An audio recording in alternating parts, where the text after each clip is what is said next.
Now, before you go, I've got to ask you about the US. We're seeing the political prosecution of Donald Trump. They've been trying to take his assets. Today, there's been a development there with the bond being reduced dramatically, and he's saying that he'll be posting that new amount. I think it's 175 million US. How do you see this effort to get Trump before he can be re-elected? It seems to be a determined effort from the Democrats and their lawmakers to politicise the justice system. And it really has a dangerous effect. You look at some of the polling now, trust in the US justice system is at record lows. People do not trust the system. Well, it's a very interesting thing that because, of course, a lot of Americans didn't trust the justice system already.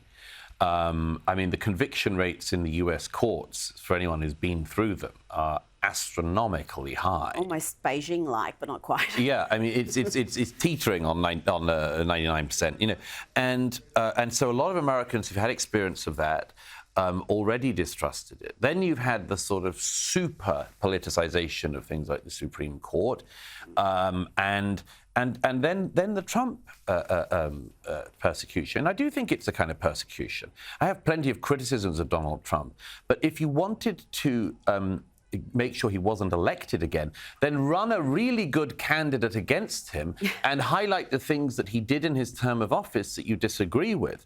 Most people, I think, in America can see that this is a form of endless persecution against Trump. It certainly looks like that. This way of sort of trying to ruin him financially just looks like the final sort of, you know, the final turn of that dial. And I think a lot of people will see it as being cruel and unusual. I think it's only helping Trump, though. You know, I mean, as you say, I'm not sure that outside America people are quite prepared for this. You know, the polls that you've seen and I've seen that say that he's likely to win against Biden later this year. I mean, personally, you know, I have just about enough existential energy to, you know, cover various wars and things. I'm not sure if I have the existential energy this time, Rita, to cover Trump-Biden Part 2. We last met in America, in New York, in Trump-Biden round 1. I don't know. I mean, those guys might be there for round 2. You might be there for round 2.